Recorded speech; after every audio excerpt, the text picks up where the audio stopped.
Good day, guys. My name is Akinlushure. Today we'll be talking about respiratory system. Respiratory system. Now, I'm very sure that we are familiar with what the system is, so I don't need to go into details. But for emphasis, I would like you to remember that group of cells will form tissue, group of tissue will form an organ, a group of organ will form system. So that means that for you to have a system, you must have organ, you must have a tissue, and you must also have a cell. Now, for instance, we're talking about the respiratory system. It's just a system that coordinates respiration, okay? So, in respiratory system, what is the major organ we have in the respiratory system? That's what the lungs. So the lungs is an organ. The lungs is made up of the lungs tissue, okay? And each of the tissue are composed of what? Cells. So that is why this is called the organization of what? Life. Our life is organized. Now the first question now is this. What is respiration? Respiration is simply defined as the breathing of air and breathing out of what? Air. So when you breathe in and out, it is called what? Respiration. But in a more comprehensive manner, we can say respiration is just the series of enzyme catalyzed reaction that occurs in the body. A series of what? Enzyme catalyzed reaction that occurs in the body in which glucose is broken down in the presence or absence of oxygen. Oh, that tells you that respiration can either occur in the presence of oxygen or in the absence of what? Oxygen. So today I would like us to quickly consider types of respiration. Types of respiration. There are two major types of respiration. They are number one, we have the aerobic. Number two, we have the anaerobic. We have the aerobic respiration and anaerobic respiration.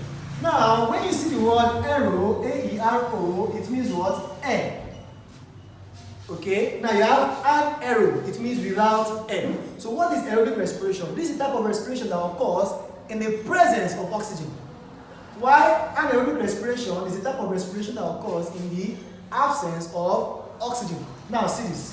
This occurs in the presence of oxygen. It means that glucose is broken down in the presence of oxygen to release what? Energy.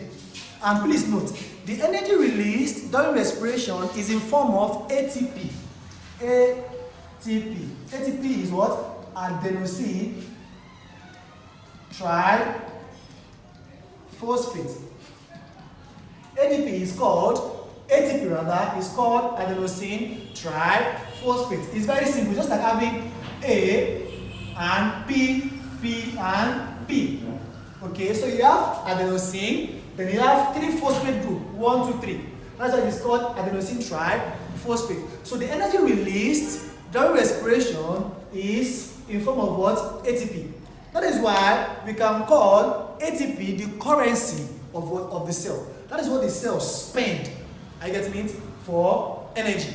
Alright? So for aerobic respiration, we have a simple equation because we said it is a process whereby glucose is 6H12O6, is broken down in the presence of oxygen to give us what? CO2, water, and what? And ATP.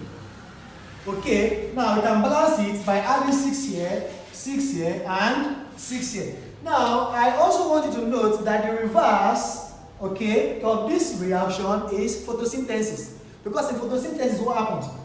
Carbon dioxide reacts with water in the presence of what? Sunlight, and get it to give you what? Glucose. And oxygen is given off as a byproduct.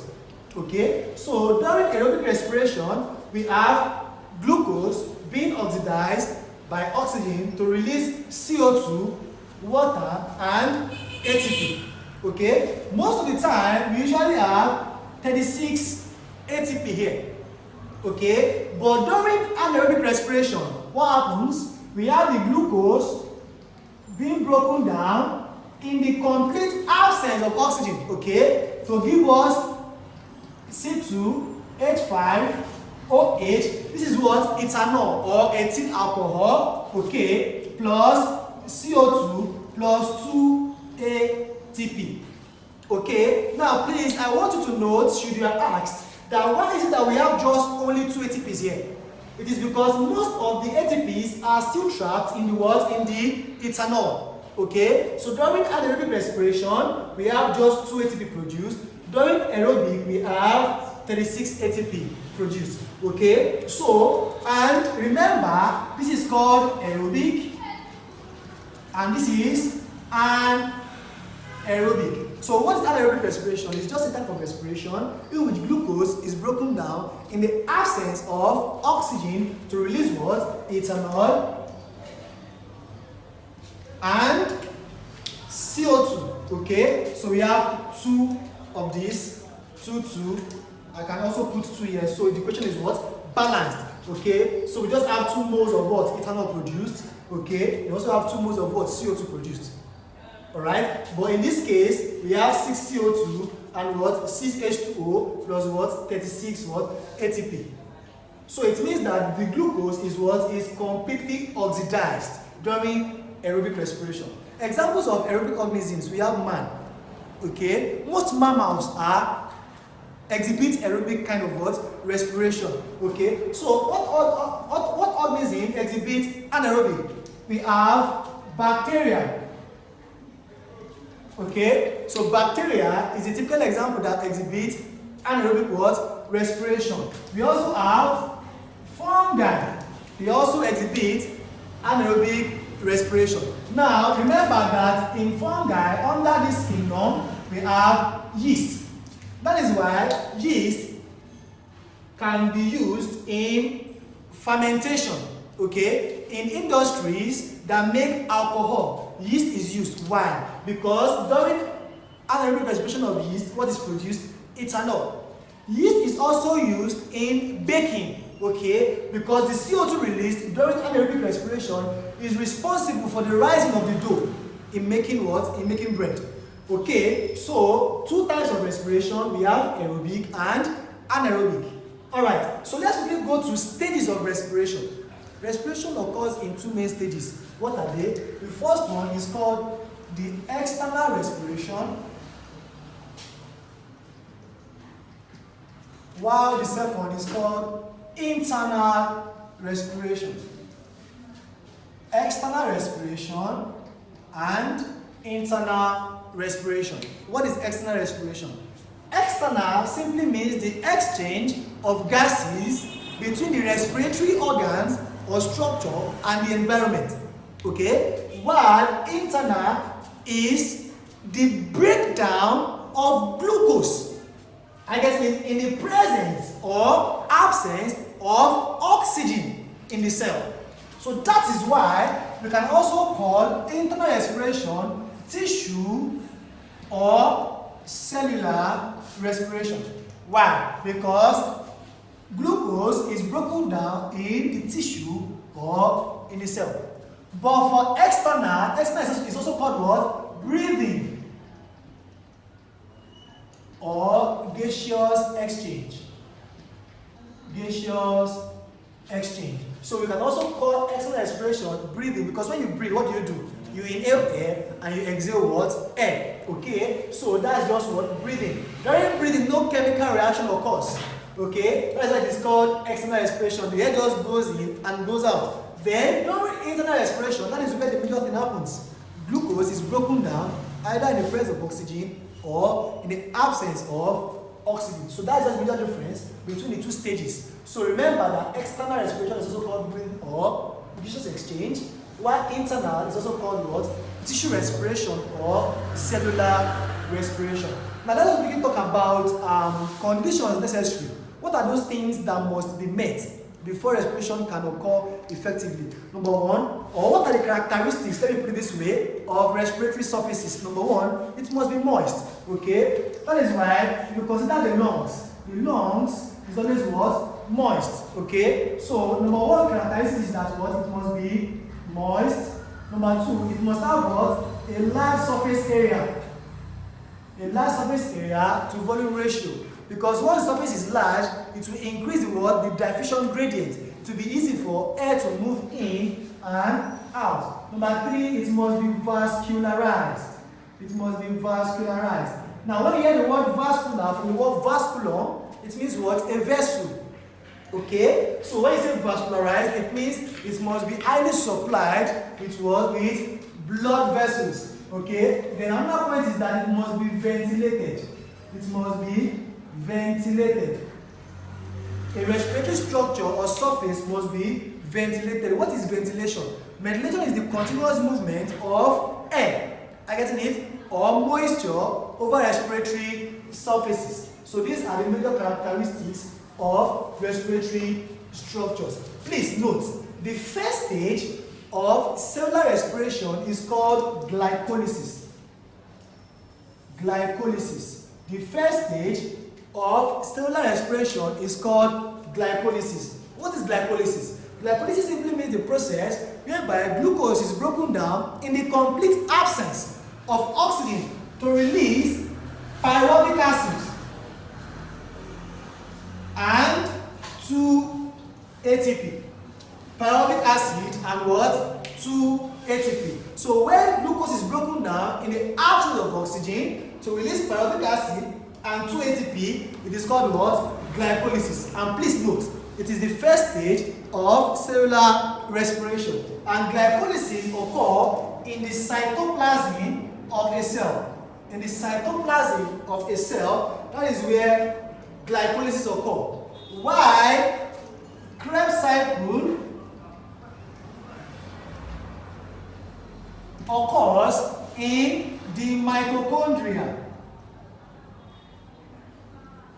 That is why in the mitochondria we have more ATP produced, okay, than in the cytoplasm. In the cytoplasm we just have just 2 ATP. So remember that mitochondria is regarded as the what? Powerhouse of the cell. Why? Because it releases as much ATPs as the cell requires. Okay, so please note that glycolysis occurs in the cytoplasm of a cell, and it is the first stage of cellular respiration. It is the first stage of cellular respiration. Okay, very quickly, I would like us to consider some organisms and respiratory structures. Organisms and respiratory structures. Number one, let's talk about amoeba. Amoeba, for instance, does not have any sophisticated structure for respiration. So what they use, I can say respiratory structure here. Okay, sorry, organism can be here. So we can say we have amoeba. What does amoeba use? Amoeba use what? The cell membrane. The cell membrane. Remember that the cell membrane is the outermost cover of the organism, the membrane of the cell, okay, which is selectively permeable. That means it selects the kind of materials that move into the cell and that moves out of the cell. Okay, so let's assume we have the nucleus, we have the food vacuole. The food vacuole is only formed when amoeba feeds. And remember, amoeba feeds by a process called phagocytosis by using its pseudopodia. Pseudopodia is the locomotive structure in amoeba. Okay, pseudo means false. Podia from the word pedal, which means what? Feet. So amoeba moves with what? Pseudopodia or false feet. So we have the contractile vacuole as well, which is an osmoregulatory structure. So when any material moves in, for instance, oxygen dissolves in water. Remember that amoeba is found in freshwater habitat. Okay, so the oxygen rather, is dissolved in water and moves into the cell through the cell membrane. So after this exchange must have occurred, CO2 is produced. Okay, the CO2 also dissolves in water and moves out through the what? Now it first enters into the what? Contractile vacuole. Then contractile vacuole, it moves out to the what? To the cell membrane. So cell membrane is actually used for this exchange in amoeba. Let's consider earthworm. Earthworm uses body surface. Earthworm uses body surface. Let's consider organisms like frog. Frog has 3 major structures. Number one, we have the mouth. which is also called the buccal respiration. Number 2, we have skin, which is called the cutaneous respiration. Then we have the what? The lungs, which is called the what? The pulmonary respiration. Okay. Then we have tadpole. Tadpole is a young frog or toad. What does tadpole use? They use external gills. Tadpole uses what? External gills. Then we can move to let's say fish. What does fish use? Fish use their gills. Okay, fish use gills. Then which other organism should we consider? Let's consider insects. Insects use what we call the tracheal system, which consists of tiny holes called what? Spiracles. So through the spiracular openings, gases move in and out. Okay, we have man use lungs basically. Then we have plants. Plants uses two major structures, which are the stomata. Stomata are openings found on the stem, and we have lenticels. Lenticels are openings found in the roots. Okay, sorry, I beg your pardon. Stomata is found in the leaves, while lenticels are found on the stem. Okay, which other organism should we include? Yes, spiders. Spider respire is what we call the long book. Long book. Now remember that spider is an arachnid. Okay, arachnidas. It means they have 8 legs and they have 2 body parts, the cephalothorax and the abdomen. Okay, so these are respiratory structures found in some organisms. Okay, very quickly, I would like us to consider respiration in man. How does man respire? The major respiratory structure in man is what? Is the lungs. So man respire using lungs.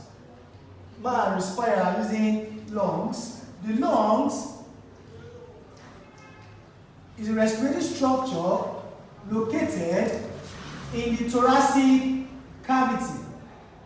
In the thoracic cavity. It has a characteristic pink color. And it is filled with air.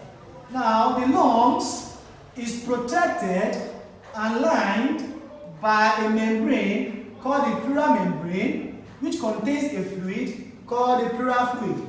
The pleural fluid serves as a lubricant, which reduces friction in the lungs. Okay, so somewhere around here we have the heart. The heart is a conical structure, okay, that helps to pump blood throughout the body. Now, this structure extending upward is called the trachea. Okay, the trachea is now made up of a cartilage that keeps the entrance opened. Okay, that cartilage is called hyaline cartilage. Hyaline cartilage is found in the trachea. It keeps it opened. Now, this extension that enters into this structure here, this is your lungs. This is the lung. Okay, and this cavity here is called the pleural cavity, and it contains the pleural fluid. The pleural fluid is found here. Then we can call this structure out here the pleural membrane. Okay, so you have the pleural membrane, the pleural fluid that lubricates the lungs. Now, this is called the trachea. Okay, now the trachea splits into two. Okay, so we have a pair of lungs, one on the left and one on the right. Now, this extension here, this structure here is called the bronchi. So the bronchi is formed from the trachea. Now, the bronchi now divides into smaller structure called the bronchioles. Then the bronchioles now end in air spaces called the alveoli. So gaseous exchange occurs in the alveoli. The alveoli contains several capillaries that brings about the exchange of gases in the lungs. Now, so the entrance here, this passage here is called the epiglottis. Sorry, the glottis is called the glottis, this entrance. Then the structure here is called the epiglottis, which flaps down during swallowing. I guess it can prevent food from entering into the lungs. Now, most of the time, that is why you are also told not to talk while eating. Because when you are talking, what happens? The epiglottis is open so that air can be forced out from the lungs into the what? Into the voice box, which is also called what? The larynx. The voice box is called what? Larynx. Okay? So, the larynx is where the vibration occurs, then the sound goes into the what? The sinus of the skull, and which enhances the sound of the voice. Okay, so when you are eating and you try to talk, what happens? The epiglottis open, and some of the food particles can find their way into the what? Into the trachea. Then you cough. When you cough, what happens? There is a what? A reflux. Then the food is forced back from the what? From the trachea into the what? Into the mouth. That's why it's possible for rice to come out through your nostrils. Okay, because from the lungs, from the trachea is directed to the what? To the nose. Okay, so that's about that for the lungs. So this is the lungs. This is where all the gaseous exchange occur. Now, I quickly need to tell you this, that what happens during in the lungs basically. Now, in the lungs, remember, you can start from the trachea, the movement of air. The trachea, then after the trachea, remember what do we have? We have the bronchi. The bronchi divides into smaller structures called bronchioles. Then the bronchioles ends in what we call the what? The alveoli. So this is the part oxygen or air passes as it goes through the what? Through the lungs. Trachea, bronchi, bronchioles, and what?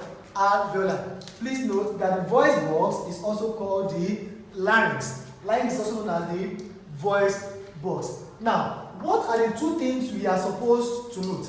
Now, the lungs must be constantly opened. Okay? The lungs must not collapse, because once it collapses, it will be difficult for CO2 to come out and oxygen to enter into the lungs. So there's a particular volume of air that must be left in the lungs, okay, during expiration.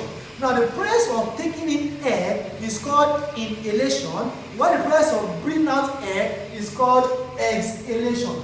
It is called exhalation or expiration. While the process of breathing in air is called inhalation or inspiration. Now, when you expire, you will note that all the air you are taking out does not leave your lungs. There's a particular volume of air that is left in the lungs. That volume of air left in the lungs after forceful expiration is called the residual air. Residual air is the air left in the lungs after forceful expiration or exhalation. Now the question is this: what is the function of the residual air? It prevents the lungs from collapsing. It prevents the lungs from collapsing. So during exhalation, we need some air in the lungs, okay, to keep it open. It is called the residual air. Then when we inhale air and we exhale naturally, that type of air is called what? The tidal air. So the air we breathe in naturally and we breathe out is called what? The tidal air. Or the air we breathe in and out naturally. While the air that is left in the lungs after forceful expiration is called the residual air. Okay, so that is the basic thing we need to know about the lungs. Oh, very quickly, we also need to understand what happens during inhalation and expiration. Now, when you inhale air, when you breathe in, what do you notice? You notice that your chest moves upward and outward. So during inhalation, the chest moves upward and outward. Now, what happens to the intercostal muscles? Intercostal muscles are the muscles that are found around the ribs. Okay? The muscles found around the ribs are called intercostal muscles. What happens to them? They contract. Okay? The intercostal muscle contracts during inhalation. The thoracic cavity moves upward and what? And outward. Now, there's a body structure somewhere around here between what? The ribs. Okay, it is called the sternum or breastbone. The sternum or what? Or breastbone. So the sternum also moves what? Outward or forward. So the intercostal muscle contracts, the thoracic cavity moves upward, the sternum moves what? Forward. Now, what happens to the pressure, air pressure in your lungs? Now remember, if the air pressure is high, what happens? It means air cannot come in from the outside. But if the air pressure is low, it means air can come in from outside. So during inhalation, air is coming in. It means the air pressure in your lungs will be what? Will be low. So air will rush in from the external environment into your lungs through your nostrils. So the direct opposite is what we have for what? Exhalation. Okay, so during exhalation, you notice when you exhale, what happens? The thoracic cavity moves what? Downward and inward. The sternum moves what? Backward. The intercostal muscle relaxes. Okay, then what happens? Now remember, this is what happens to your lungs.